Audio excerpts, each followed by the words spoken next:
afternoon, everyone, and welcome to our discussion today, Healing Systems, Advancing Community Health Equity. This is the fourth of five webinars informed by the Mariah Group's recently reported Our Dreams Won't Be Deferred, Reclaiming Progress for Black Men and Boys in an Age of Retreat. So this was a comprehensive report that brought together data, case study findings, policies, and programmatic solutions across five different domains, including education, health, employment, fatherhood and families, and justice. In today's webinar, we're going to bring together community advocates, health leaders, and just informed stakeholders to explore how we can heal these systems and not just the symptoms. So over the course of our discussion this afternoon, we're going to examine strategies to address social determinants of health, and we're going to define what that term means. And we're focused on limiting medical racism with this discussion. So we're also going to expand on mental health supports that are directly tailored to Black men and boys. We want to talk about how we can reduce violence and the impacts of violence. And we also want to spend time with our panelists discussing strengthening the family pathway as a pathway to well-being. So in summary of this paper that came out on November 12th, and if you haven't read it, you absolutely must do so. There are some larger concerns that we would want to identify today, and there's also some progress. The initial paper was published in 2015, and it discussed some of the progress, which we can classify as decrease in cancer mortality by 49% since 1991. We have a reduction in asthma-related ER visits. We have reduced numbers in the foster care system, and we have an overall improvement in healthcare coverage. So that is a lot of significant progress, but there were also some concerns that we've identified that we would love to delve in deeper today. So before I introduce all of the panelists, I'm going to talk about those concerns so that we know the focus of today. So one of the concerns that is probably the largest concern is the mental health challenges and violence. These are at crisis levels, with suicide impacting our Black youth 3 to 4 more times likely than white boys to die of suicide. And that is huge. And we have to do something, and we need to start this discussion today. AIDS-related deaths are 3 times more than in the Black community than in the Latinx, and 5 times more than in the white community. We're going to discuss today adverse childhood experiences, what that means when it comes to health outcomes and chronic conditions. And then we're going to identify terms such as ACEs, which, again, those are the adverse childhood experiences, and why that matters in the greater context of the discussion. So with all this in mind, I would love to briefly introduce our panel of 5 amazing community health workers and physicians and advocates, and talk about why they're here and what they want to focus on today. So I'm Karla Higginbotham. I'm a board certified family physician. I've been in the field for over 10 years. I'm a very proud 3rd generation physician in my family, and my goal and purpose is to carry my family's legacy into the next more modern stage of healthcare. So I have a very diverse background in corporate and administrative medicine, graduate medical education, traditional clinical settings, and now I'm a physician entrepreneur as I launch Legacy Direct Primary Care, which is focused on lifestyle medicine and reducing dependence on medications, especially within diverse communities. So I also have on the panel today Dr. Yolanda Whyte, who she describes herself as a holistic pediatrician. She's been a pediatrician with 2 decades of experience advocating for children and families from the hidden impacts of pollution. Her mission, she stated, and she is more than welcome to chime in, might I add. She wants to purify our ecosystem and restore health equity.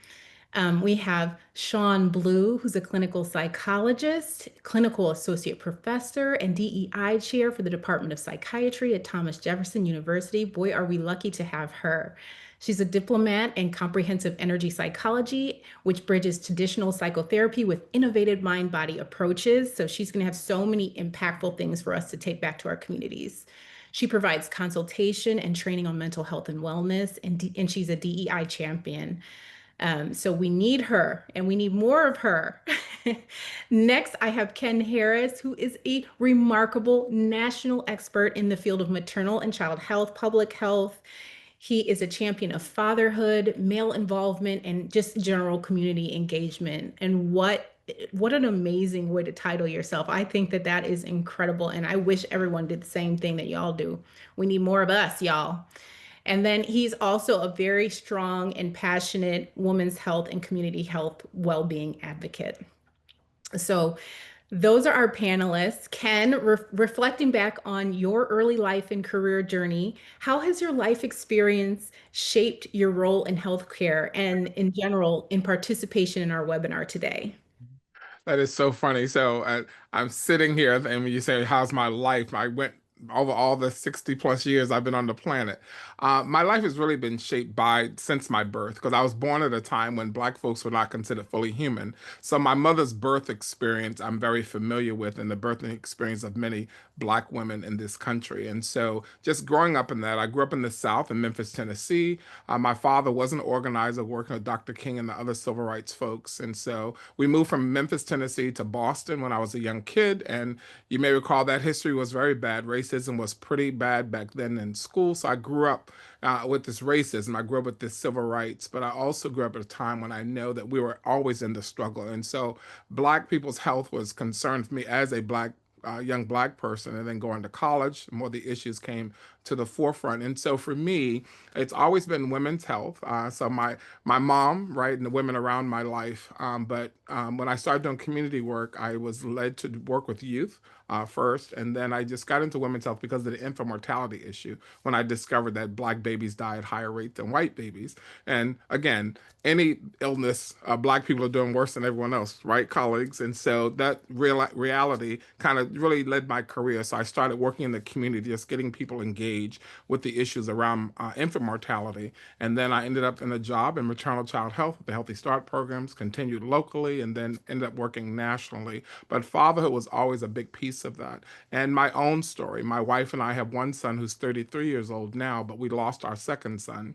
But both pregnancies, one we spent time in the NICU, the other we lost a baby. And so the issue became real to me. So my whole life has been just about what I'm about, which is women, children, fathers, and family. So beginning with myself, my wife, my own family, and then the work that I do in the community is women, children, fathers, and family.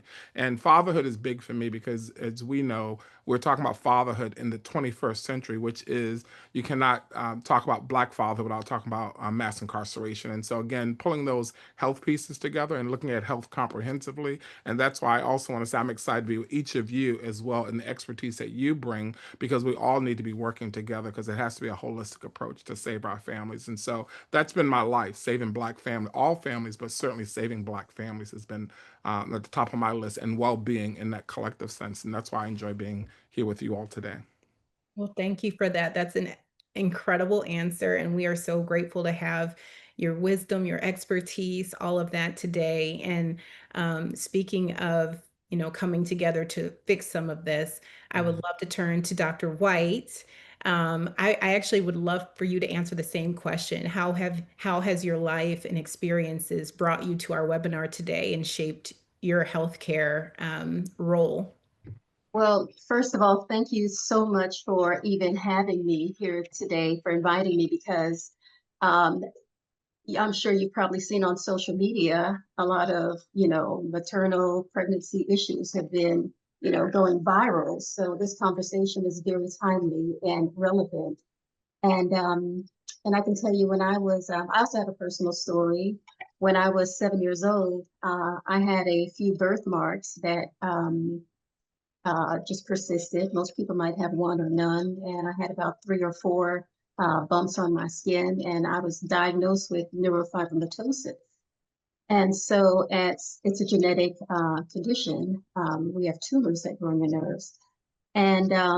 But at that time, a physician told me that I might be blind, deaf, retarded, die in my 20s. And I thought, oh my gosh, I was just a child. Like, how could you tell that to a child?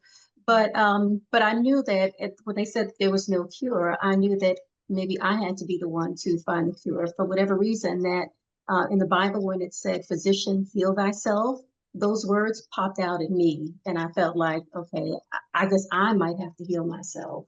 I might have to, find a cure. And I prayed to God. I said, if you'll heal me, I will heal your children. And that has been my life story, my driving force. And that's why I work in pediatrics. That's why I'm so passionate about what I do. And that's why my goal is always to and to cure. And I know in healthcare, there is a morbidity and mortality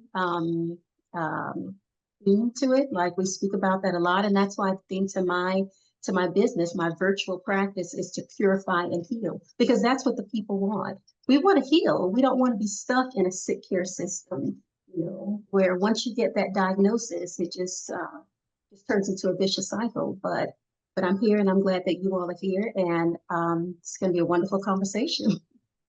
Yeah, I totally agree.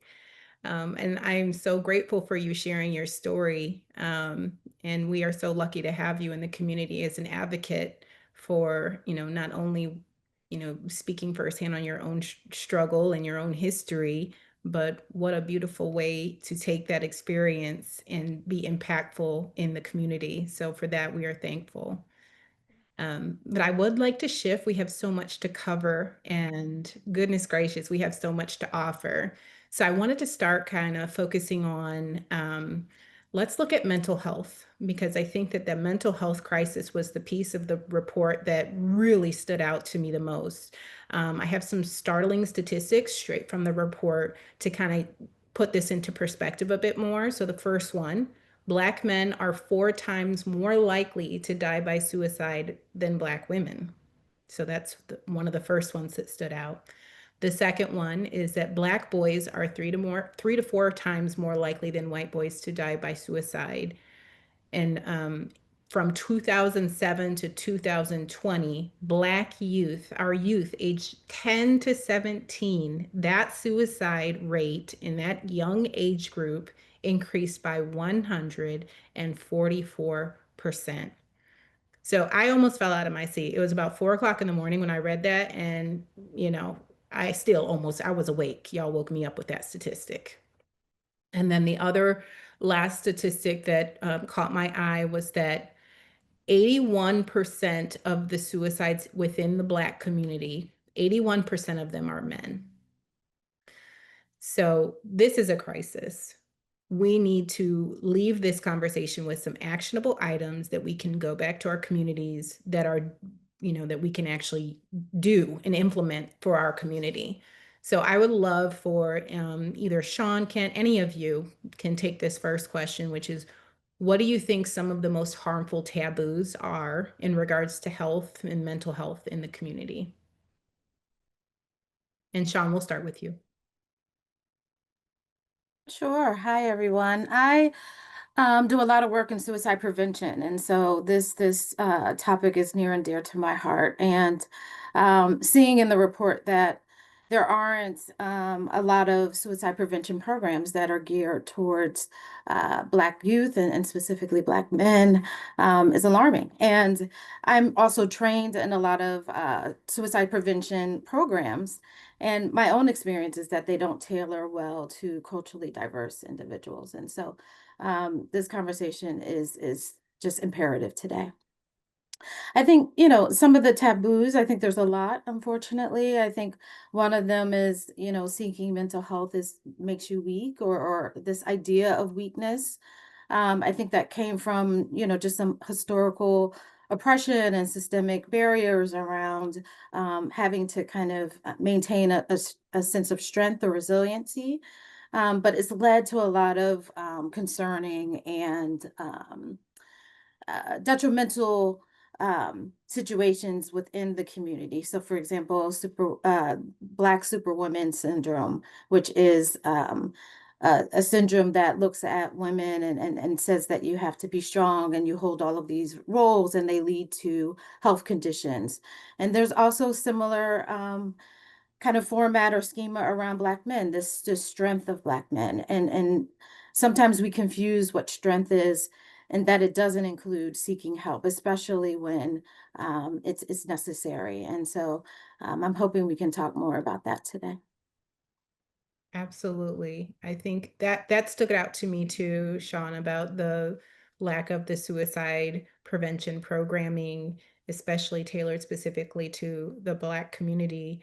Um, how do you think we could start to embed mental health solutions into culture and traditions and belonging? Sure, I think we need to create more programs that are geared to these populations that take into consideration um, the culture, the beauty of the culture, and not seeing it as a deficit approach, but seeing it as a strength approach. I think going into the community and utilizing churches, utilizing community centers.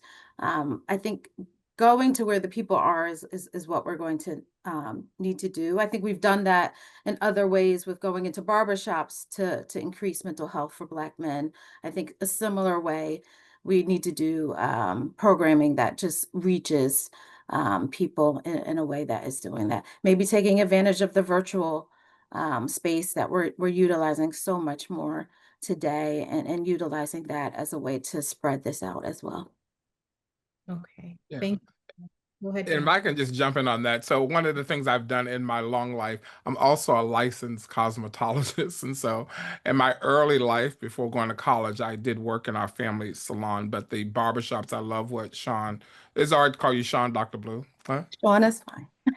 But working in the barbershops, but so first working in the hair salon around women's health was one thing I started doing. And then of course we started doing barbershop work. And then as I've ran programs around the country, we have a whole men's health circle that we do through the barbershops. And so I just wanted to echo loud what Shawn is saying, and it's so important. And then also reclaiming the Black church, because when she spoke of the historical impact, the reasons men don't go, it is those historical sayings, men don't cry, things like that. But it was also, you all, for us as a culture, it was our Black church culture that says, just go to Jesus, you'll be all set.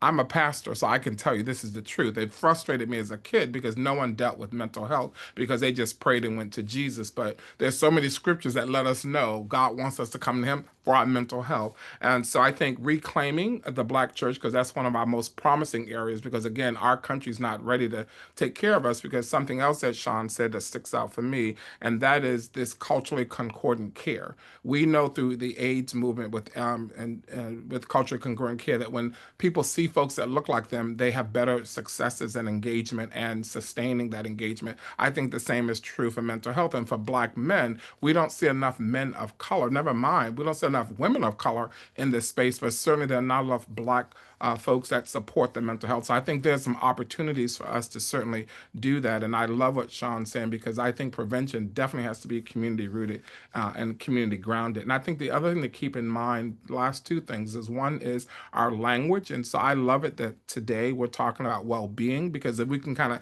get away from just sickness and disease and say it's about our mental health well-being, because success that I've seen with men is when we talk about taking care of yourself, entering that door, as opposed to you got a problem, go see a doctor. So this idea of how do we, again, lift up well-being, and what does that all mean? And that can lead to some of these other things. And so I think I just want to lift that up too. And then that weathering that Geronimo's talks about, as Shawn was saying, it's happening for men too. They're just tired. And so when you have, and I've had to counsel 9-year-old and 10-year-old boys that are worn out already. I'm like, my God, they haven't even had life. But Shawn can speak more to that. But again, this generation, we have 4 generations now, this 21st century, that's been neglected. And so again, I understand why we're seeing these boys, and it breaks my heart. And I'm, again, Shawn, I know that you know this, but just seeing young boys at 10, 11 that are contemplating suicide. So I think that's just neglect. So reclaiming, and that gets to the healing piece. So just wanted to add that. Thank you, Shawn. You got me stimulated, obviously. No, I'm over here high-fiving and thumbs up. I agree with all of that. And I'd like to chime in too, because I thank you for even mentioning the children, because oftentimes children don't come in and say, I am depressed. Sometimes I end up finding out by doing a depression screening questionnaire at a well visit. And oftentimes they might say, well, thank you. They're glad that someone addressed it, because they're not going to initiate it. And oftentimes the parents will advocate for their children too. And what you both said about relying on community supports, I mean, I think that's spot on, because even in healthcare, um, we have just a short amount of time to see patients, and you're in such a rush. And so you can't get too deep, because once they get deep, it's like, I got to run. I got to see the next patient. We got 15 in the waiting room, and you don't want that feeling.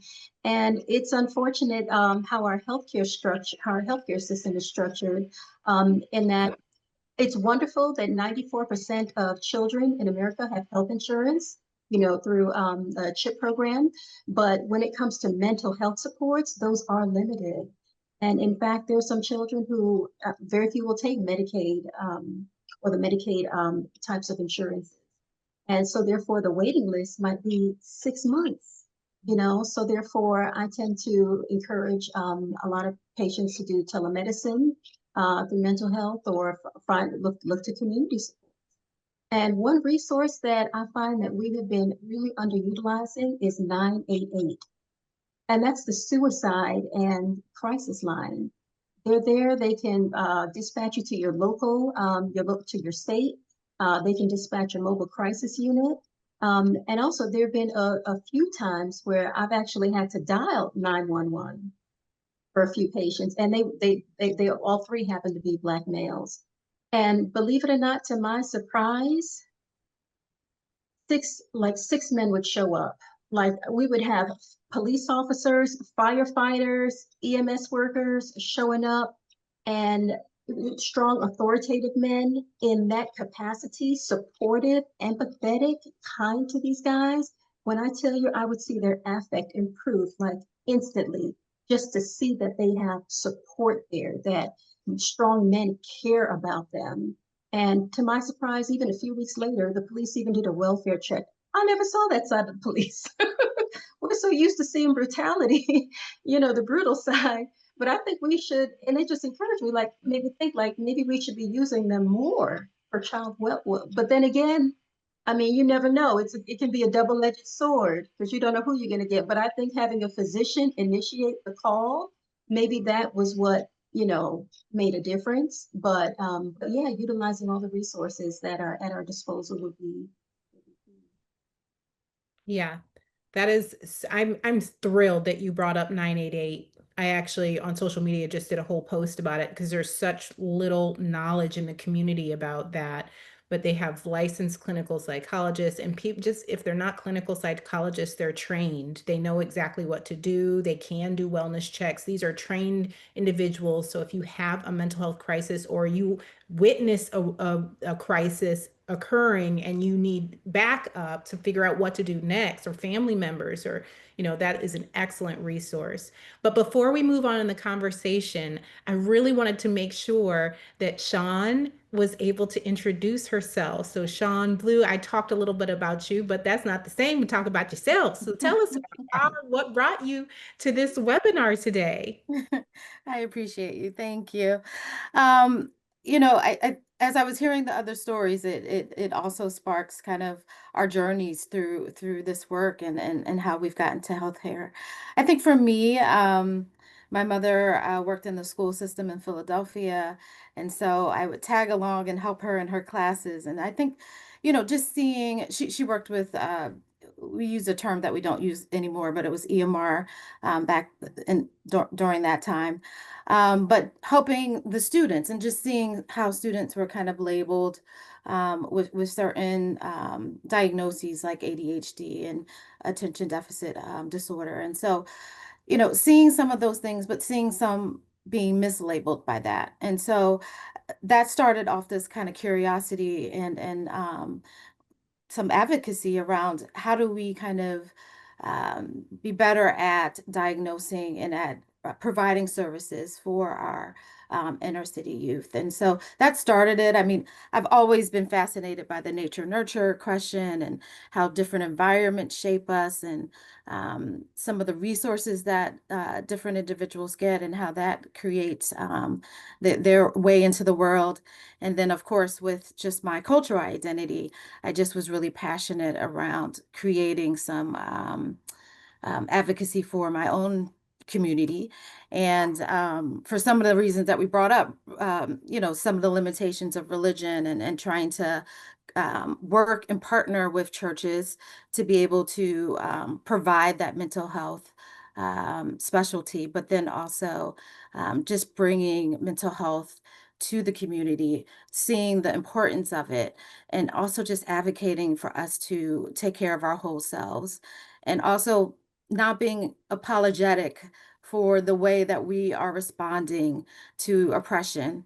And so creating a space where we can acknowledge that our distress that we're experiencing right now is tied to historical pieces of this society. And so creating some safety around doing that. So that's why I'm here today.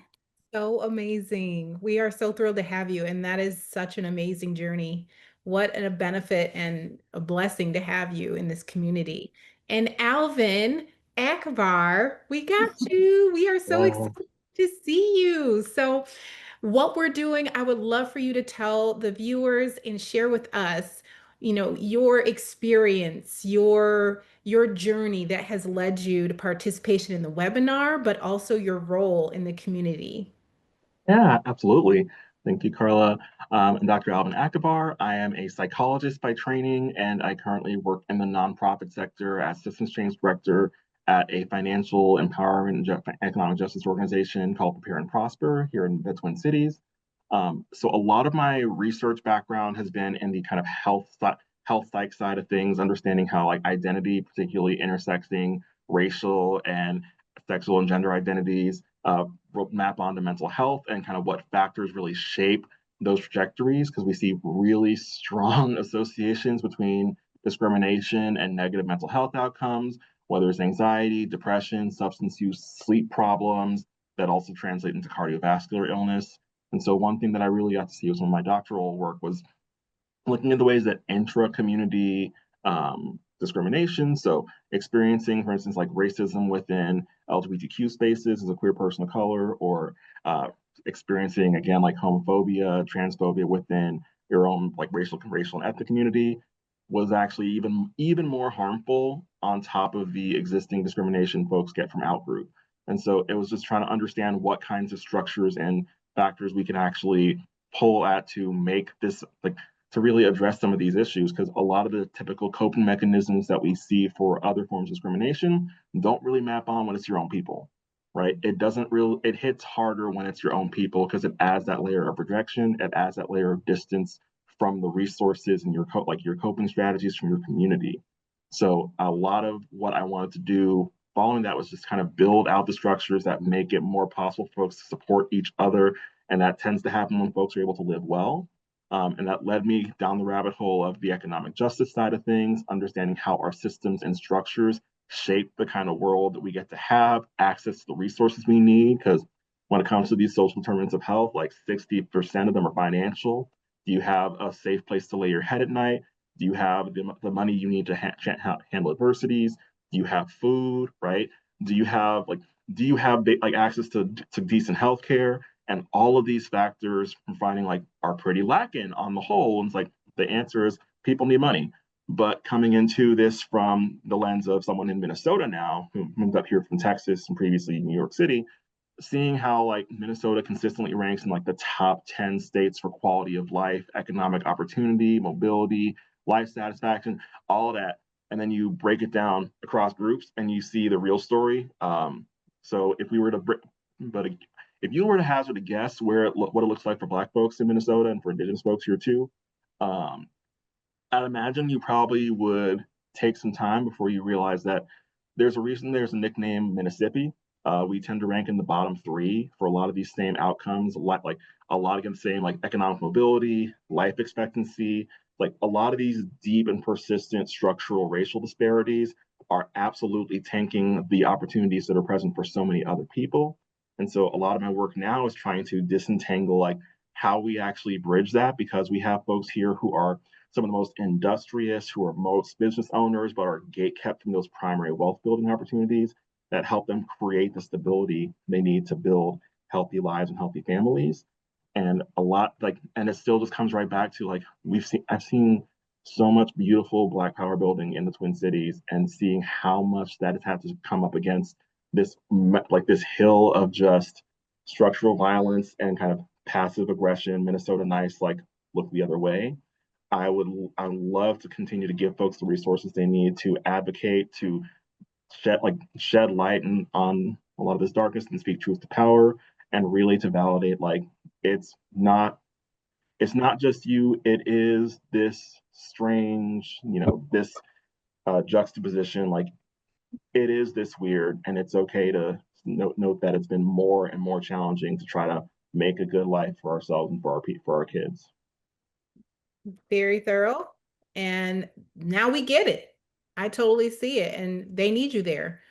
In the Twin Cities, I spent like 12 years in Chicago. So I'm a Midwestern girl through and through. So I know exactly what you're talking about.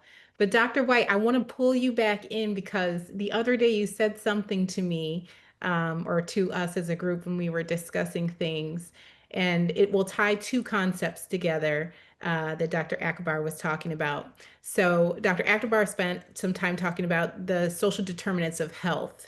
So why don't you start with defining that for us? And then I want you to also, if you could, tell us what you meant when you said commercial determinants of health. That is a much less frequently used term that I think would be beneficial for the webinar today. Yes, thank you so much. And even Dr. Akbar, thank you for mentioning Mississippi, because 2 months ago, Mississippi declared a state of public health emergency for infant mortality. They already had high infant mortality rates, but 2 months ago, it reached a record high. The national level is the national average is 5.6 infant deaths. And by the way, infant mortality is not all children make it to their first birthday. And if they don't, that would be considered infant mortality up until 12 months. The national average is 5.6 deaths per 100,000. Well, 5.6 per 1,000 live births. But in Mississippi, theirs was like 9.7. But in the Black community, it was 15.2. So that was just alarming. Like, we need all hands on deck. I think that should have been a national state of emergency for everyone to pull in our resources and help them and to help the overall medical system. Because I'm sure they don't have enough, OB-GYN doctors out there. And I mean, the problem is so big that we really do need to invest in our children, invest in resources, and invest in those who support children. Because now, if you're working with children, it's so unrewarding. We're like the lowest paid in pediatrics. We're like amongst the lowest paid doctors. Same thing for other childcare workers, whether they're daycare or teachers. We do it because we love the children, but they really have to invest more in us. And the social determinants of health, that really involves the social factors, social influences that determine our health outcomes. Like, for example, right now, everyone is feeling it. Everyone is feeling the pinch with housing instability. It might include job instability. It might include lack of health insurance. And even if you do have health insurance, you might have to pay co-pays and co-insurance and deductibles, and you might defer necessary services because you just don't have it. You might have to pay out of pocket for your pharmaceuticals and pay for referrals. Like, everything is a charge, even though we have free healthcare. It's not really that, it's not really that free. Even transportation can be a social determinant of health. I used to work in a rural community here in Georgia, and where many of my patients relied on the Medicaid van.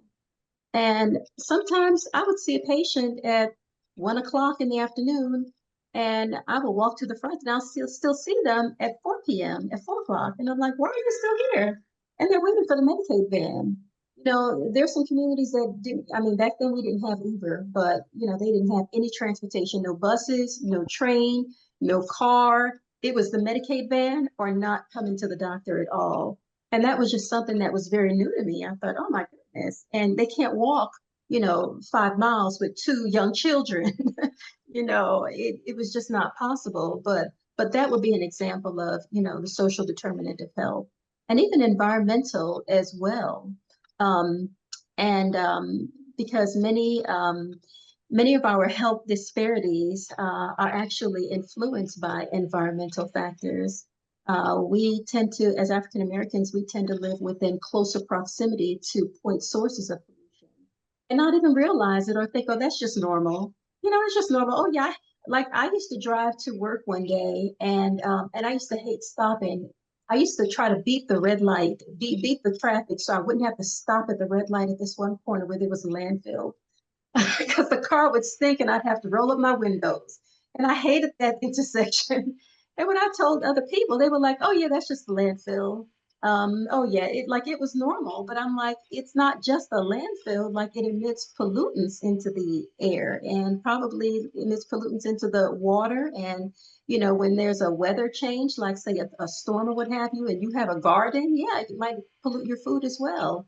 But we have to think about our health disparities. And in fact, that's why I'm a little reluctant. I like what Mr. Harris mentioned about being positive and all, because I hate saying, Blacks are more likely to die, Blacks are more likely to suffer, Blacks have higher rates. But I think we can also rephrase it into saying Blacks, we are more likely to have higher survival rates if we were protected, if we had stronger policies. If this landfill, which is also called a solid municipal waste site, you may not know it's a landfill because it doesn't say landfill on it. It might say solid municipal waste site. Why are they dumping this in our community? The NAACP, they put out a cold-blooded report, cold spelled COAL, and it estimated that about 68% of African Americans live within 30 miles from a coal plant. Compared to, say, I think 56% of white Americans. There was another report that came out called Toxic Waste Toxic Waste and Race in the United States. And that report concluded that the number one factor that determined where a commercial hazardous site is going to be was race. So this means they're actually targeting us.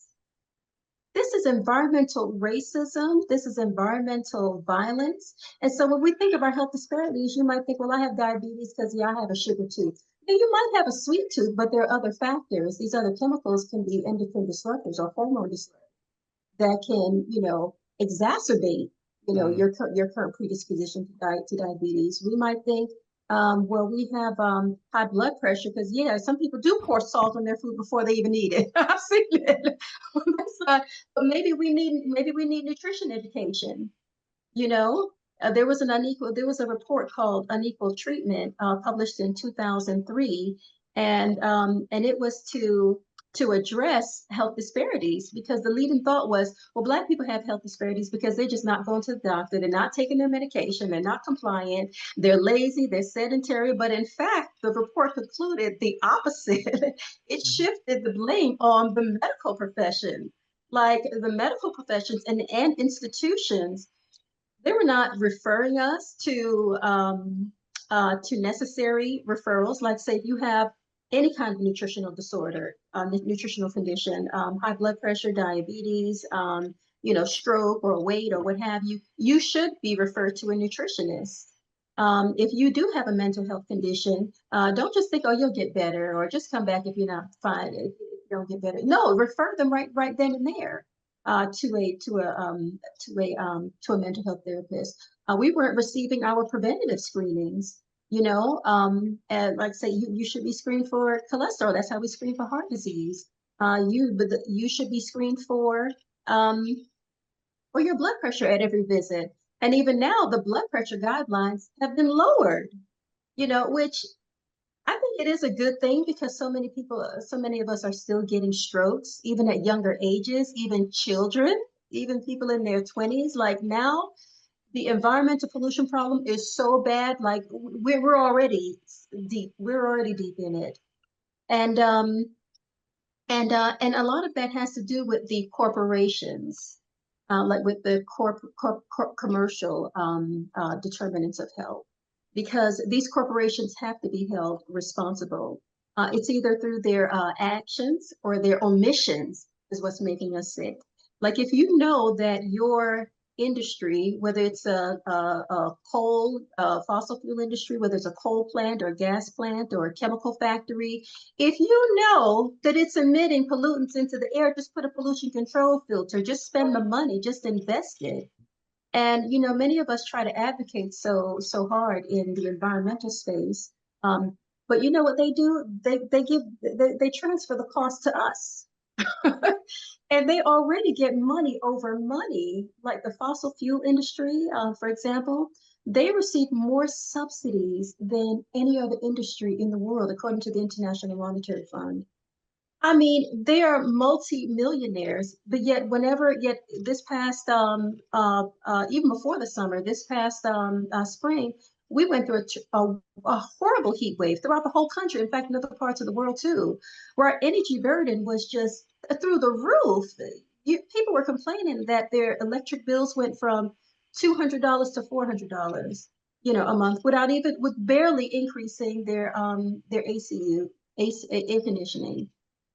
So these corporations do have to be held responsible, but because these are large corporations, they spend a lot of money in, state taxes, city taxes, and they're also backed by industry groups.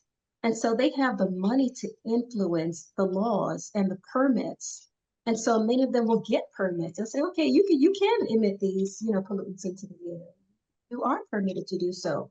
And so that's why but they don't have all the power. We still have power because we can still advocate.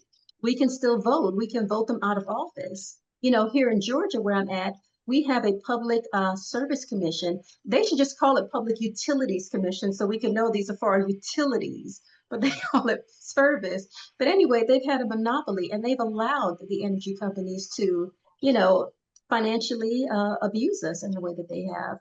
But we can fight back. In fact, we did. We had two recently. It was groundbreaking here in Georgia. We got two new officials, two new commissioners on that commission, and so hopefully we can have more of a voice and more of a more representation. And even when we do find representatives who are for the people, who are for health, for environment, for justice, we have to back them up because usually they're all alone. They're by themselves, so we have to really, really advocate and use our voice. And I know a lot of people say, that's not my job. I try to get patients to advocate. And they say, that's not my job. No, I don't want to call my politician. I'm not into that. I'm not going to post that on social media. No, it's just not me. But we have to find a way. You can just you have to, because they have money. You don't have money, but you have a voice, you have a phone, you have email, you can post on social media. So we have to use whatever power that we do have to influence our positive outcomes so that we can at least get closer to having health equity. Yes. Well, thank you for that. And I think that might be a new concept for many of us in the webinar. Yeah, social determinants of health, I think in the last 10 years is a very heavily utilized, very much embedded in patient care these days. But yeah, there are some things that we're missing that are quite impactful. So thank you for shedding some light on that. In the spirit of circling back to mental health, that is a huge topic. And there was something that we missed that I had a whole big line of questions for Dr. Alvin Akibar. So I'm going to come to you, and Shawn, feel free chime in too, but I'm focusing here on the Black LGBTQ plus community here. This is a community very near and dear to my heart. As someone who's done gender affirming care and has had youth drive, hours for care, this is an important topic. So I really, want to highlight how the Black youth are more likely to experience family rejection. They're more likely to experience homelessness, social isolation, and with that comes other things, human trafficking, increased HIV and AIDS risk. There are so many different layers to what our youth who are LGBTQ plus without support experience. So I would love for you to highlight how we can support our youth that are experiencing rejection, isolation due to their sexual orientation or identity. Yeah.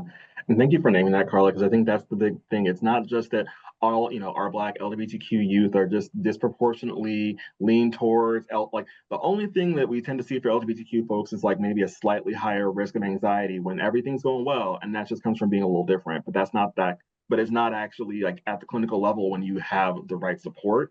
And so for parents and communities to support our kids, like it looks so there's some easy stuff we can do and there's some more challenging stuff we can do, and it's easy to do the easy stuff, right? To listen, to show love for your children, to tell them how much you love them and try to listen to what they need from you and not just what you think based on your experience, because the world is changing, but also there's a lot that we can't ever all possibly know, and that's okay.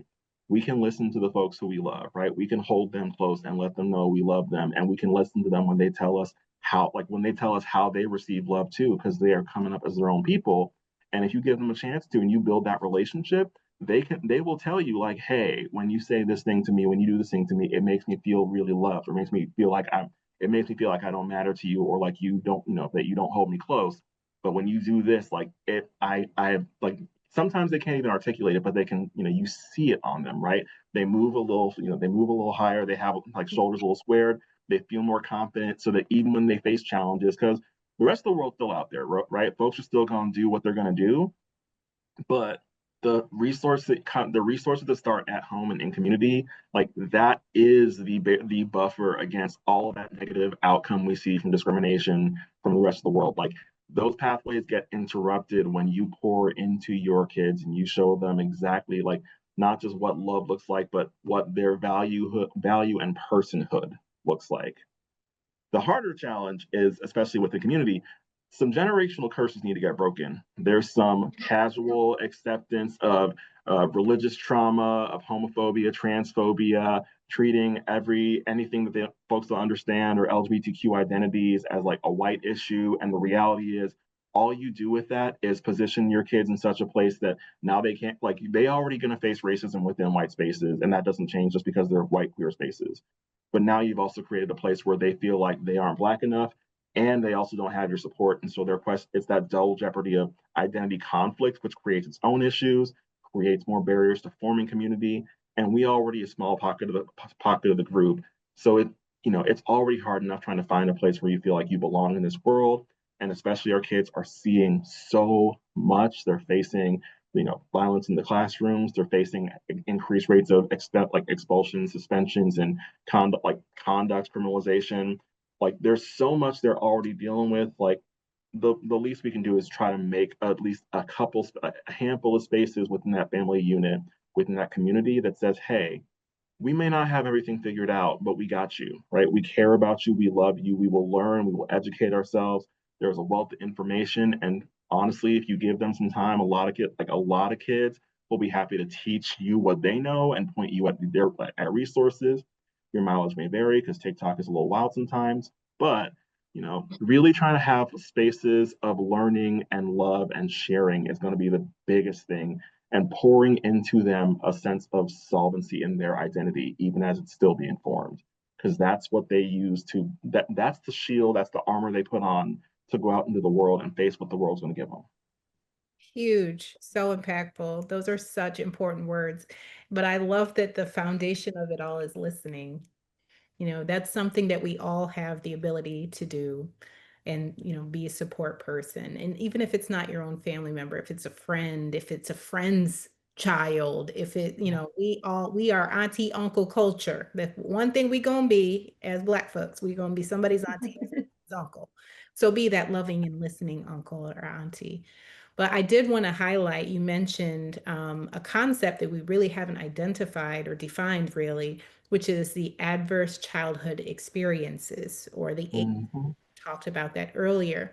Why don't you go ahead and define that since you already started talking about it? Oh, So adverse childhood experiences, there's a variety of them. And if you even just like look at the word, it probably makes sense in your brain, right? Like these are things that tend to like have an impact when they hit, like when they happen during your childhood. And so they can look like experiences of neglect, experiences of abuse and harassment, of bullying, of trauma, of all like big T trauma and little T trauma, physical trauma and psychological trauma, right? Things that attack the psyche, that attack like your core sense of self, your physical safety, your emotional safety. All of those things can contribute to that, like to that that structure starting to be undermined. And likewise, all of those add up, right? Mhm. Children who experience like everyone has some level of childhood experience, like childhood aversive experiences. We don't get out of childhood unscathed, not a single one of us. But the number of those stack up. Trauma is cumulative, right? Mhm. This trauma might not be the one that pushes you into PTSD, but the next one might. And so understanding that those traumas don't exist in isolation, and just because you've survived a lot of like challenging and difficult things does not mean they did not take a toll. And bridging with the kinds of support that it takes to get there, which again, a warm and supportive parent life, and this is more challenging to control sometimes, but like good peer and educator relationships, because that teacher relationship is extremely special. Having additional trusted adults on top of your parents and families, like it's some of that like best things to build out the place where a child can grow and thrive. It's that even amidst all those childhood experiences, because we can get through some of those negative experiences a little stronger if we've had a chance to heal, right? But if nothing in that gets healed, if there's not space where folks are allowed to actually recover from that, it's just a wound that keeps going deeper and deeper and deeper. And maybe it scars, maybe we get better at covering it, but the impact is still there. Yeah, absolutely. So the report outlined specifically that boys that experience multiple adverse childhood events, experiences, excuse me, or ACEs, they have a tenfold increased risk of suicide and they're more likely to engage in violent behavior. Yeah. So, Dr. Blue, I would love for you to tell us, what do you think are the actionable items when it comes to ACE events? And in particular, the Black boys are Black boys that are experiencing ACE events when it comes to violence or sexual violence, which we also don't talk a lot about. That's very taboo in our community. Could you speak on this a bit? Sure. I mean, I think, one thing that we need to continue to educate is just the connection between all of these factors, but that they all are cumulative in this experience of trauma. And so I think we kind of miss the piece where, and I love how Dr. Akbar acknowledged the piece around healing, because I think that is just so important.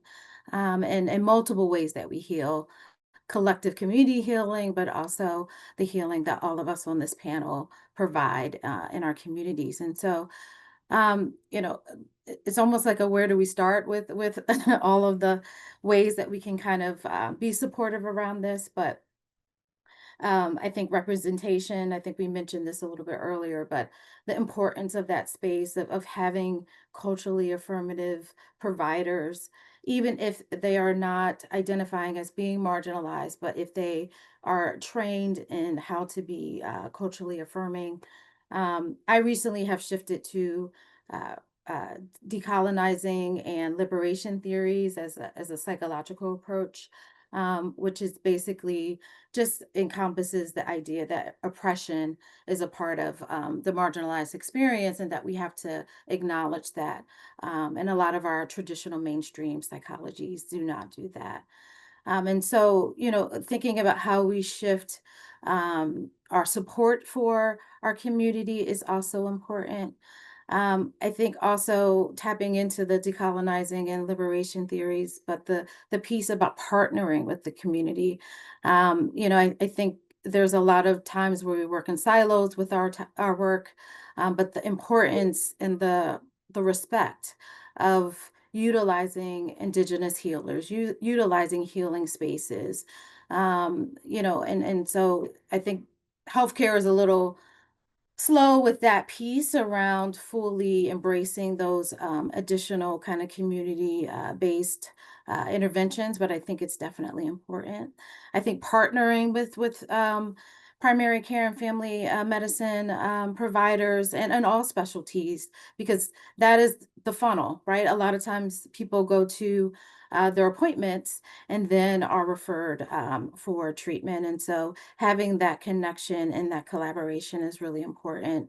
And being able to kind of consult around, is this something that you could be helpful with, or have some training around what to look for in terms of how to refer better, I think is really important. So I know there's so many different factors we could probably talk about today. So I don't want to, I could go on for 4 hours about what we need to do. But those are just some of the ways we start. Yeah, absolutely. And what would you say one of the concepts that I feel like came up throughout the report and I hear just in general is the dehumanization of Black men and boys. Can you speak a little bit on that, what that means in the context of equity and health outcomes? Sure. I think there's really this pervasive experience where men especially, but we find this a lot with a lot of our marginalized identities, is this idea of not feeling human and being made to not feel human. And so that's with the dehumanization of our bodies, so not feeling safe in this world. It's not being safe in terms of a lot of spaces, whether that's the education space, whether that's being in your car driving, whether that's stopping at a gas station. It doesn't matter where the space is. There often is a lack of feeling like there's any safety anywhere in this world. And so um, it really takes a toll, because it adds into this piece that we're talking about related to trauma, because to be made to think that you aren't human, which is like the most core piece of who we are, really impacts in a tremendously negative way the emotional and physical experience of Black men. And so um, finding ways to kind of, one, that's a societal piece, like that's a societal problem that we need to repair, but then also creating some supportive interventions to be able to acknowledge that, but also create the safe spaces. Felt like a tongue twister. Safe spaces in order to be able to address those needs, and that is ultimately important in what we're talking about today. Absolutely. Couldn't agree more. Kenn, that drew me to you and thinking about your work with families and fatherhood. And I would love to hear how you feel that the dehumanization piece impacts family units and our Black male leadership in the home and partnership and, fatherhood. Yeah, I think, and thank you so much, Shawn, what you said as well. I think a lot of it has to do with our image of Black men, but not just Black men, but boys. And I know Alvin can speak to this as well. It's how we portrayed him. And look back historically, we've been the brute, we've been the savage. And so, again, this labeling of aggressive men. And so we have little boys and preschool are being called, aggressive. And so we know from research that the future of Black and brown boys in the hands of white teachers when we look at a certain age group. And so, again, not having enough Black and brown educators there with our children. Because, again, when these white folks are looking at these young boys, they're aging them 7, 8, 10 years ahead. And so Dr. Walter Gilliam's work out of Yale confirms this. And so again, we label them, we've already characterized them as savages and they're young kids. And so this treatment is just pervasive in all aspects of their lives.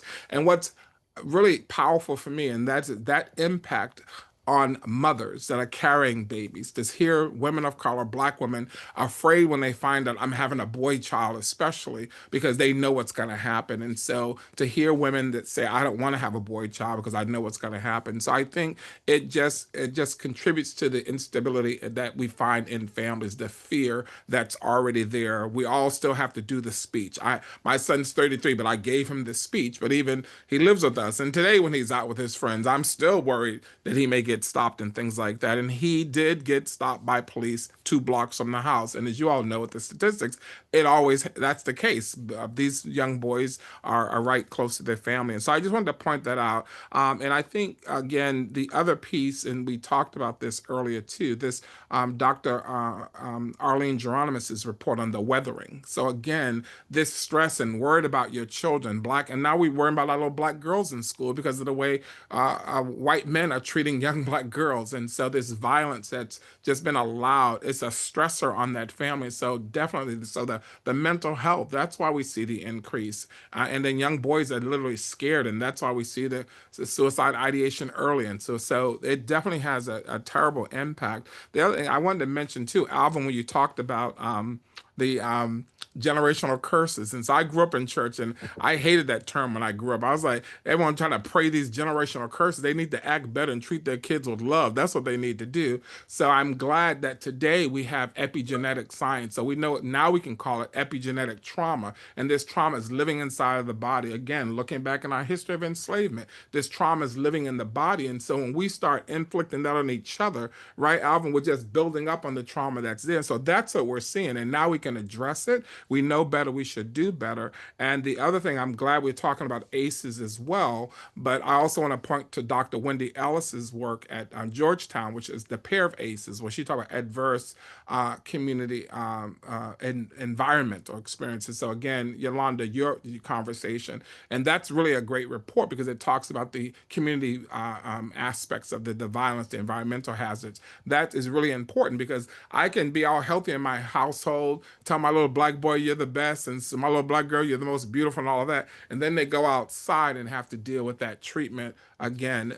So I think the ACEs, the pair of ACEs is important to remember as well. And so those are the pieces that I wanted to mention. And congratulating Karla and Mariah Group. It's great that we're doing this today. By the way, it's Movember, and so it actually is Men's Mental Health Awareness, and that's why I'm growing out my beautiful gray beard here. Then it's also, speaking of echoing Dr. Yolanda's points about the disparity. So it's also Prematurity Awareness Month. And so on Monday, the March of Dimes released their report. And as she said, Mississippi got an F again, right? And Alvin, Twin Cities has a C, but if we look at the black folks and people of color, then it's going to go to an F as well, and then all of our southern states. So I just wanted to echo that as well, because that impacts these families, and again, the stability that we see. And again, it's life course. And so if our young boys aren't healthy, then we know it's going to happen as they get older, if they make it. And some of them don't think they're going to make it past 18 and 19 anyway. So. Thank you for highlighting all of those. I love the Health Awareness Month. You can't see my beard, but I'm growing it too.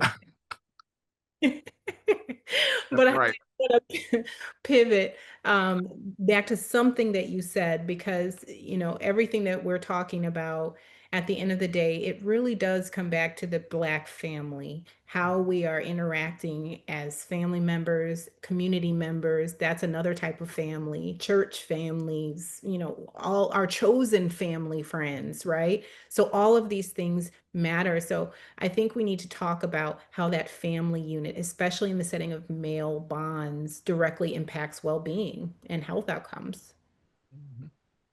Yeah, and I think when it comes to men, it's this restoring, and we talked about this restoration of Black family and our relationships and caring for one another, regardless of people's differences that they decide but how do we embrace our community? So I definitely believe in the community care, and the community healing is so important because, again, young people can't always find it at home. And so, but if they go outside of the home, we should have that safety net of the community, but you're still here. I think the education, especially, and just this restoration, remember with enslavement, this psychological impact of enslavement, we're talking about racism, a system that was created, and therefore it can be deconstructed. And so again, keeping this conversation, and how do we deconstruct those systems that causes that family fragmentation? So for me, it's restoring community because they took us away from community. And so if we look at that piece, that's important. And men, restoring men to the community, even formerly incarcerated men, still aren't integrated well into community. And there's some that can't get housing, can't get benefits. Should something happen to their partner, they can't even get benefits for the children when they're trying to seek help for the kids. So there's a lot of restoration of these systems that we actually can do to bring our families closer together. And so men are not an add-on, and we should understand that when we talk about men and fathers, they're not add-ons to the family, they're part of the family. So that we have to change the way people think about men, not as add-ons, but they are actually included in the system. And I think most importantly, we have to understand the history of exclusion. Why did they take the black male from when the enslavement? Why did they remove him, right? And then threaten him all the time with his wife and children. And so this fragmentation comes under the system of racism. And so we can definitely restore that. Frederick Douglass said it's easier to repair, to raise healthy children than to repair broken men. And so the brokenness that we see in the Black family and community has to be restored. And as a medical doctor, you can confirm this, you too. You can't, when someone breaks a bone, the only thing you can do is set it in place and the healing happens. So for me, setting it in place is setting the systems in place so the restoration can happen. If we don't do something about that broken bone, which is the systems, then we can keep talking all day long, but we have to do something about setting the bone in place so that the healing and restoration can begin. And I'm absolutely hopeful because, again, we've seen generations of our people survive in this country for over 400 years, and you all know we can do this. Back to family and community. So I'm gonna stop there because now I'm feeling warm, Sister Yolanda, Sister Karla, Brother Alvin, Sister Shawn. I'm feeling warm here, so I'm gonna stop there. Tell you, I'm warm. I'll be warm. I've been warm. Okay. I'm so grateful. And what a beautiful metaphor about the setting of the bones, because guess what we're doing today? We are setting some bones because, when we opened up, one of the biggest things, we can talk all day, like you said, but we need to leave here with actionable steps. So anyway, I'm so warm, I can't even think straight, y'all. I did want to take it to Dr. Whyte though, because we're talking about family and I want to keep it there. We did talk about environmental issues. We've talked about social issues within the family, external to the family. But can you speak to differences in health outcomes that you see in regards to environmental health pathways and family structure? Yes, and in fact, I would just start off by saying that, health disparities in children is actually the reverse of what we're seeing in adults. And we don't talk about that even in pediatrics. You can't talk about that. You can only say we're have more disproportionately worse in this area, disproportionately worse in that area. But black children are they walk earlier than any other child. Whenever I do screen for developmental milestones, and I'm asking a black parent, is your child rolling over? Is your child sitting up? They say, oh yeah, my child been doing that. My child been there forever. Whereas I would talk to other parents and, their child would be 15 months old and still not walking. And they said, oh no, I don't need a physical therapy referral because, I didn't walk until I was 2 years old. Black children are also the early, one of the earliest to be potty which is a sign of intelligence. And I know it's about men, but we tend to not girls who go through puberty earlier. But I mean, do you berate a banana for ripening, one banana for ripening earlier than another? I don't think it's a problem, and I don't necessarily think that's due to a stressor. It's just who we are.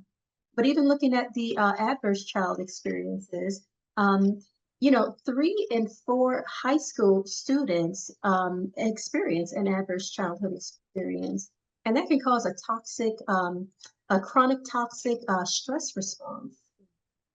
And that causes inflammation throughout the body. That increases your cortisol level. Your cortisol is your stress hormone. When your cortisol level is high, that can influence anything. It can increase your risk of having infections, increase your risk of cancer. I mean, anything, high blood pressure, diabetes, pretty much anything once you have that systemic inflammation. And I find that many parents, especially many mothers who are raising kids on their own, they're raising their sons on their own. Many of them struggle because they can't get their child out of it. They know they can't take the place of the father, but they try as much as they can. They don't trust anyone around their son, you know. They feel that they have the burden by themselves, and they're just doing the best that they can. So these community supports that everyone here has been chiming in on, and I think that's one collective message that we did have, is that it really does require the whole community to help us to restore health equity, or to achieve health equity, as opposed to health equality. Because with health equality, that means everyone gets the same standard everywhere. It's like if you are a runner running a race, everyone gets the same shoe, the same everything. But with health equity, you see, well, this person wears a size 6 and that one person wears a size 11, or this one is flat-footed and the other one has a high arch, or this one prefers breathable sneakers and that one prefers leather. Yeah, we have to have personalized medicine. We're not a cookie cutter society. We're not one size fits all. But it's very difficult in healthcare to achieve health equity. It's hard. We physicians in general, and I'm sure you know, Dr. Higginbotham, because you're in DPC. I commend you for that. I mean, you that's the future, and I hope you can talk to the audience about that as well, because I'm also independent too, with my virtual consultations. But many physicians can't do it all. You know, everyone says, well, go to your doctor, ask your doctor. But in fact, when you go to your doctor, you're really going to a private equity firm where your doctor's an employee. And your doctor can't do everything. Your doctor can't order all these resources that you need because someone else is going to come and cancel it. I've written labs for vitamin D. African Americans, we tend to be low on vitamin D because of our melanin. But when I, it's easy to just say, well, just go get some sunlight, just go drink some milk, or just go take a supplement. But yeah, we follow numbers. You got to get that vitamin D level checked. But sometimes we can't because of the managed care structure that we're forced to operate under. And everyone says, well, doctors should be doing this, doctors should be doing that. But we have so many unfunded mandates. Even now, as a physician, like there are 5 levels of care that you can bill for, where level 3 is typically the average. You think if you go to your doctor, well, I finally made it to the doctor. Well, let me discuss my headache and then my stomach, and I need a refill for this. And what happened to the labs that I got at the last visit? Can you review that? And now then you have the social. A doctor cannot go through everything. It's impossible because you can only bill at a level 3. Insurance companies will not allow you to bill for spending 45 minutes inside of a room giving a nebulizer treatment, cleaning the ears, and going through mental health counseling. Because once you have a patient who has an adverse childhood experience, you can't just say, okay, on to the next. You have to take that white coat off. You have to sit down with them on eye level and talk to the parent. You might have to slow down. Even though you're rushing, you have to slow down. You might have to hold hands. You might have to hug. You might have to look them in the eye and let them know, yeah, I am a real person. I care about what you're going through, and I wish I can help. But you can give them a pep talk, but we really need the community to really restore that health, well, to provide that health equity, all those other resources. Maybe it might be the Big Brother, Little Brother program. Maybe it might be 100 concerned Black men, 100 Black men, or maybe it's maybe some of the fraternities will have like a community event. Maybe you go to the rec center. Maybe you take them out to, where they have boys are playing basketball. I find that physical activity, sports activity, is very positive for a lot of Black men. That's a very positive outlet. One of the strongest outlets would be physical activity. It's a big deterrent from drugs, and even other adverse other behaviors. And also, I also want to promote self-care. We do it all. We work on community level. When I advocate, I work on public policy. But and even now in this society that we live in, we turn to AI a lot. Hey, I do too. I'm guilty. I can't even lecture kids on screen time because I'm always on screen. I have to, for my business, I have to rely on, social media and e-marketing, everything. So I can't, I'm guilty too. But I will say that we have to turn to ourselves. There's nothing that beats natural intelligence. There's Yeah. nothing that beats, reading a paper, reading a book, instead of reading online where you have that light, which is damages your eyes. Pick up a book and read it. Read a book. Use the ambient lighting and that would be better for your eyes, because during the COVID pandemic, we found out that vision worsened amongst kids, and that more and more kids were wearing glasses because of that screen time, because of that light. We take care of ourselves. We take care. We make sure that we bathe every day. Believe it or not, kids bathe every day. We make sure that we get good 8 hours of sleep. We make sure that we drink lots and lots of water, with 8 cups a day, or depending on your body weight and all. We make sure that we get some sunlight.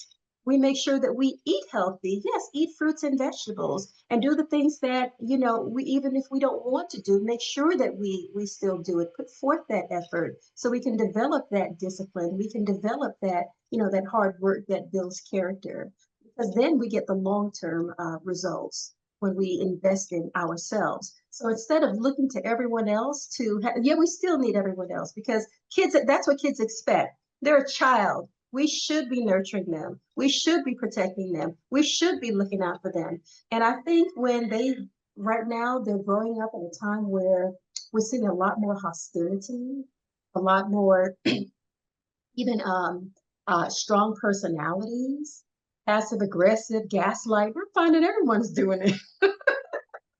But the kids are growing up in this world and they're giving it back to us. So remember, as we get older, these kids are going to be caring for us. So we have to make sure that we, keep these conversations going and continue to invest in them. And I like what Dr. Harris mentioned earlier about the barbershop. I think men bonding with each other, man. And that's great. When I told you guys about when I did call 911 in those emergency situations, when I tell you, those kids, those boys, they lit up to see these strong men show up for them. Like they need that. Just like with women, we have our sister circles. If you do that, it is very bonding. It's very therapeutic, because we did go through intergenerational trauma, whether we want to talk about it or not. But we do have to talk about it. We have to express ourselves. We have to release these emotions, these pent up feelings. We might find out that many people had the same adverse child experiences that we had, and we thought it was just us. Sometimes Yeah. I find children are inspired by celebrities. If I tell a child that so-and-so went through this, that this celebrity has autism, was just diagnosed with Asperger's, or this celebrity has type 1 diabetes, I find that, the child seems to be a little bit more comforted by that, realizing that they're not alone. They're not going through this by themselves. Because also, believe it or not, having chronic medical conditions is an adverse childhood experience. Had children cry. There was one child, I read a paper that he committed suicide because he had eczema. He had severe eczema, and people teased him. And I always asked, why is your skin like that? What's going on with your skin? Or ooh, and even the facial expressions. He took his life. Many people will say, "Oh, it's just eczema. Just use a cream. Just use go to the dermatologist." You have to really think about the impacts and how we treat each other, how we speak to each other, and how that influences a child. Um, and even some children will cry and say, I hate having asthma. Why are my lungs like this? It's embarrassing to have to leave class to go to the school nurse to take a treatment. They don't want to carry an inhaler with them in their pocket every day, everywhere they go. It's too much. And they have a high stress burden, a high Yeah. toxin burden, and they need us to really invest in them more. Yes, absolutely. Thank you for all of that. I mean, such great points. I'm really happy to hear I'm not the only one out here by myself. Dr. White, yes. So um, there's so many different things that you said that I could just hook onto and drag y'all with me for another 2 hours. but I won't do that. But we've talked a lot about, things that we can do. What are the problems? There is one big problem that I want to kind of end with, but also I want us to leave with hope and with purpose today. And so um, we have to discuss what environment politically we are in currently. And we need to highlight how the paper that was just updated was pre-COVID, which was a very different political environment. And with the recent passing of the bill, the big beautiful bill, as it was called, we're going to see tremendous changes in healthcare. There's going to be decreased Medicaid expansion. There's going to be cuts to social safety programs. There's going to be increase in out of pocket and cost sharing in families that are already stretched.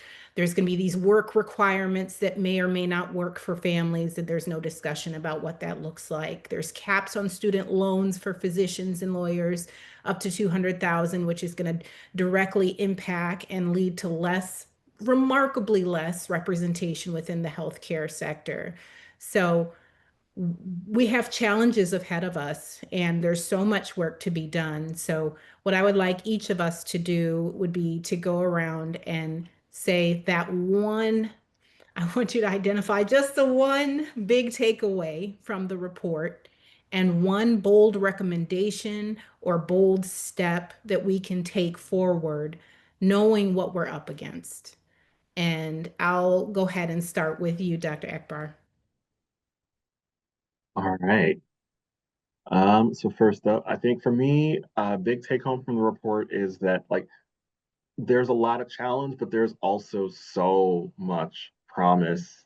I think one thing as we face a lot of the uncertainty and some of the things that we are certain of and we're not looking forward to it is that this is not the first time.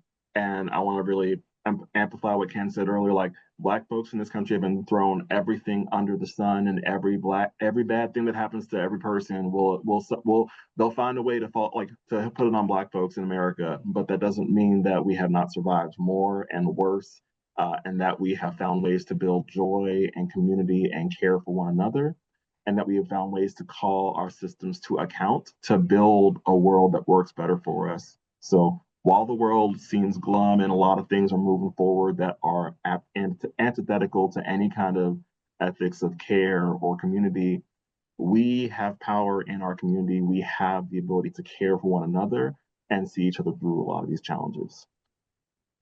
Absolutely. Dr. Blue. I think because of my background in trauma, I think just the kind of amount of trauma that we're experiencing, I think was the takeaway, but also the resiliency, and I think that's what Dr. Akbar just said too. Just the strength and beauty that comes out of the culture. Um, I think we need to really tap into, one thing that we didn't get to talk about during the webinar, are the massive work that our social organizations are doing. And so so I'm a member of a sorority. I'm also a member of a women's community service group. And so, just thinking about all the work that we do and just tapping into the hard work that is already coming out of these groups and utilizing those to kind of continue to support um, the welfare of our not only our Black men but also all of our marginalized identities. I think is really important. Supporting, I'm also a board member of a African-centered charter school. So thinking about how to support our education system and our healthcare system around having culturally affirmative intervention. So too many desires for ways to kind of repair our community, but those are a few. Thank you so much. Mr. Harris.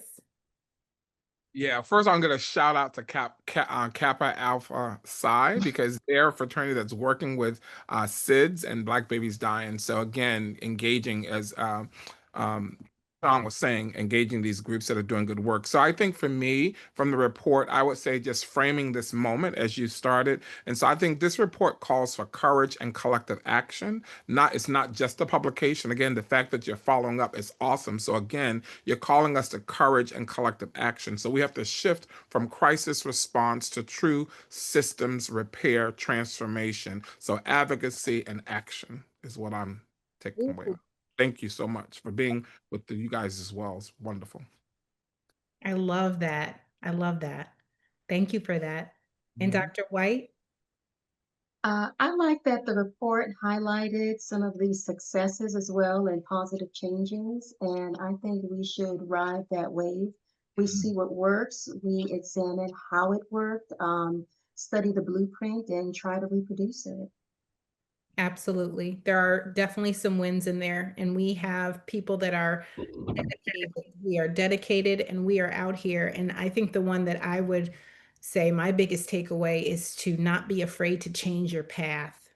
Don't be afraid to adjust, to adapt and adjust and reposition yourself to forge ahead in a changing, always evolving environment. That's what I'm doing. I'm very early on in my entrepreneurial path. I'm very excited, but I was working for a large health organization. I've worked for many different organizations, and um, Black patients search high and low. They tell me they searched high and low for me. Their friends, aunties, cousins, uncles, daddy told them about me, and here they are. They waited to come and see me. And um, I need to be able to spend time with the people that need my time. I need to be able to work for the patients and the communities that need me to work for them in a specific way and that does not align with what I had done previously. So going into an entrepreneurial space is challenging. It can be difficult. It can be very scary. I have three small children, but I have a great supportive husband who's a unicorn and a family that loves me, and then my community is leaning and needing me and egging me on. And so I just encourage each of us to take that spirit of our community needs us, not wants us. Our community needs us to step up, to to bring what we can to the table so that we can get to a place where our people can be healthier. Our people have a voice. Our people are at the table. Our people are in the room. It's being, they're trying to take it from us. They is everybody, as long as we've been here. And I just feel like if we just continue to forge forward and feel confident in what we bring to the table and that we can change and adapt, I think we'll be resilient and continue being our resilient selves and be just as successful. I do want to open up to our question and answer. And I also want to encourage anyone who's participated today to join us for our next webinar, which is December 17th, and that is the Justice, I believe that's the Justice webinar. I also want everyone to download the report at wedreamaworld.org. I do want us to try to hit some questions if I can. So I'm going to head over and see if I can figure it out, y'all. Adjust and adapt. Isn't that what she said? Hold on. All right. So one question is we have from Todd Wilcher, and he asked if we can discuss the link between generational trauma and arrested development due to overdevelopment of survival brain. I'm going to leave that to my psychologist team. Either Shawn or Alvin, feel free to jump in. I can start, and Shawn, I will rely on you to tee it up because that is a word. I think when it comes to generational trauma, right, a lot of the survival that we've had to do and the work that we need to do to live and thrive beyond that, they look different, right? And the survival the survival and the adversities that we survived took a toll. That like cortisol, adrenaline, those hormones that we use to deal with these stressors also at a certain level start to become toxic to us and start to wear down our systems, our immune systems, our mental health, our hippocampus ability to form memories, right?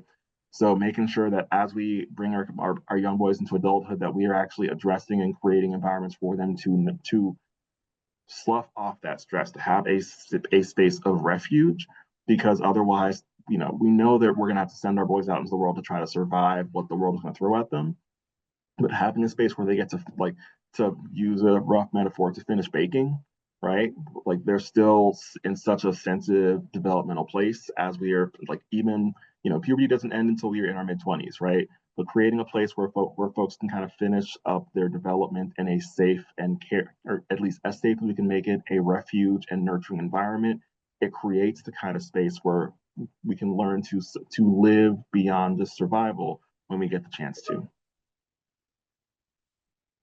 And that was a wonderful explanation of it. I think the only thing that I would just add is what comes up for me is the post-traumatic slave syndrome theory, and by Dr. DeGroy, and there's a book that she's written, and numerous articles, but it just talks about just the impact over time of intergenerational trauma, and the impact of slavery, and how it has specific types of outcomes in the Black experience. And so that kind of came up when I thought about that question. Amazing. We have Brother Eric in the chat. He's been going, y'all. I'm trying to find a question though. Hold on. Eric, if you're still with us, if you have a specific question that I'm not sure what we have and have not answered based on your conversation. I love how engaged you are. So thank you for being engaged. It's very important. What is trauma? All right, now I got to get out of my Q&A tab. Hold on. If you see it, feel free to read it out, panelists. I lost it. What is trauma? What is generational trauma? What does that mean to community members when they hear those words?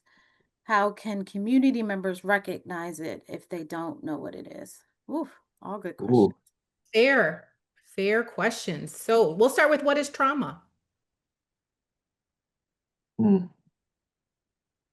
little t trauma can be physical, it can be emotional, right? It's stuff that attacks your physical safety, your physical well-being. That can look like an injury, it can look like an assault, it can look like neglect, it can, trauma is the kind of thing that, like, it breaks down our psychological resources, it damages the brain, right? It's not irreparable, but it is damage. It's the damage we take on. And generational trauma, it looks like when those traumatic experiences shape the way that our bodies respond to our circumstances. So we have our DNA, we have our genome, but we also have what's called our epigenome. Basically, it's like there are markers on our DNA that allow our bodies over our lifespan to respond and react to the kinds of circumstances we face. And generational trauma, we've found that one of the vehicles that kind of carries through with these large scale traumatic events or traumatic chronic experiences, because we still haven't gotten to the complex PTSD conversation that comes from being consistently dehumanized. But those large scale events can shape the way that a whole generation experiences their bodies and the kinds of things that get passed on, because we pass on both our genome and our epigenome, the kinds of ways that our genes, which are like our genome is kind of like the soft or the hardware, the epigenome is the software, it turns it on. So the way that we experience our lives, the kinds of experiences we face, tell our bodies how to respond to those kinds of things, and they carry forward for generations.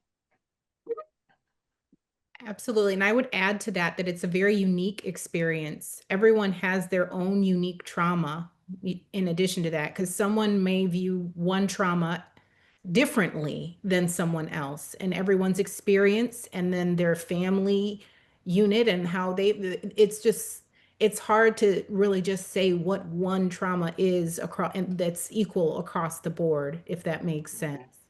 But a trauma to me as a woman who lives in Charlotte may be different from what Dr. Whyte, a female Black physician in Atlanta, feels, So it's a very interesting question, but it's hard to answer, really. Anything that you want to add, Dr. Blue? Sure. And just, we didn't get a chance to speak about it, but also racial trauma and stress. And so the specific experiences of racial experiences that impacts us in a traumatic way as well. So just wanted to add that part. The other parts of the question were how to community members recognize it if they don't know what it is. I mean, I think, increased education around what trauma is, acknowledging the impacts of trauma and different healing interventions are helpful. Going into communities and educating and acknowledging what that is, I think is important. Um, what does it mean to community members when they hear those words? I mean, I think we feel seen and heard by acknowledging that there are, you know, uh, there is a condition that explains what we're experiencing, but I think also racial trauma, which we're speaking more about lately, really speaks to what we've experienced as a people, and so I would hope that it makes us feel seen and heard. Yeah. And just to like make sure that we are being extra clear, because I see the picture, I'm a 20-year-old without a high school education. Like, think about this, like trauma, it leaves a mark. It sticks with you, right? It can be like the same way physical trauma can be like a broken bone, a torn muscle, a severe bruise, right? Or having experienced some kind of like an accident that like fundamentally it activates a fear response in your brain that goes along with it. So when you have those kinds of major injuries that can be both physical and psychological, it changes some of the wiring in your brain, and you might respond a little differently with everything else in your life because of that. Like if you were driving your car and you hit a real bad pothole, it might mess up your alignment, and now suddenly your car doesn't drive the same. Trauma can hit the body in quite the same way, both physically and emotionally. Yeah. Absolutely. And that trauma can also be like just being in a state of shock. Like it was mentioned earlier, it could be physical, it could be verbal, it could be emotional, it could be verbal. I mean, someone can just say something to you in a hostile manner, in a demeaning way, and that can be traumatic, and you define what trauma is. So if a community worker doesn't recognize it in you, you can tell them. I mean, if you wish to tell them, we don't go around saying I'm traumatized, because if you do, some people will use that, to traumatize you.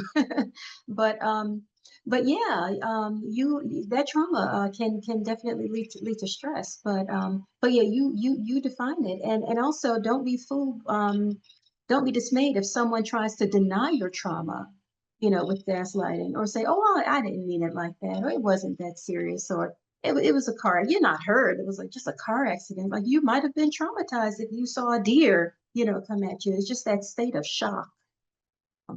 Yeah, and it can have long lasting. Absolutely. It really can.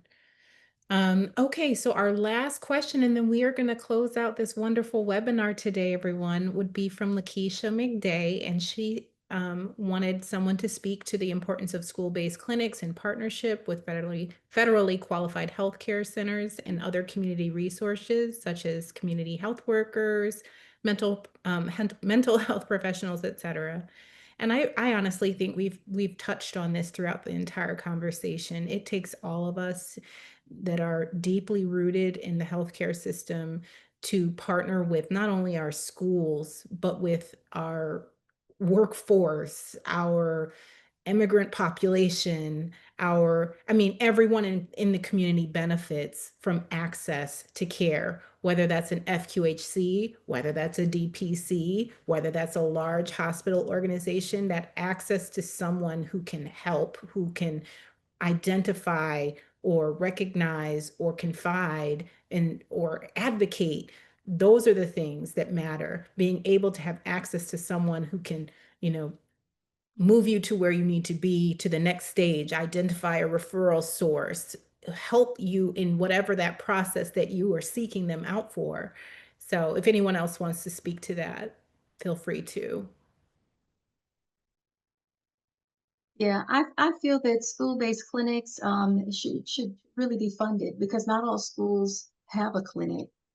Not all, oftentimes they're staffed by nurses, and sometimes that nurse may only be able to come one day a week, or for a few hours, that one day a week. So children really need access to healthcare at school, everywhere they are in their neighborhood. It's just a form of access to care, and the more access that we can give, the better. Same with community workers. I know they don't pay them enough, all the work that they do, the hands-on, the workers who you see face to face, we're the ones who are with you. And often sometimes we're the ones who, receive your feedback. It's not us, it's the system. It's people who you don't see who are the ones who are really, you know, pulling the not I don't want to say pulling the strings, um, but they're the decision makers. But yeah, we're just like you. When you feel pain, we feel pain. What you're going through, we're going through. You need food, we need food. And so I think the community workers can definitely relate to children.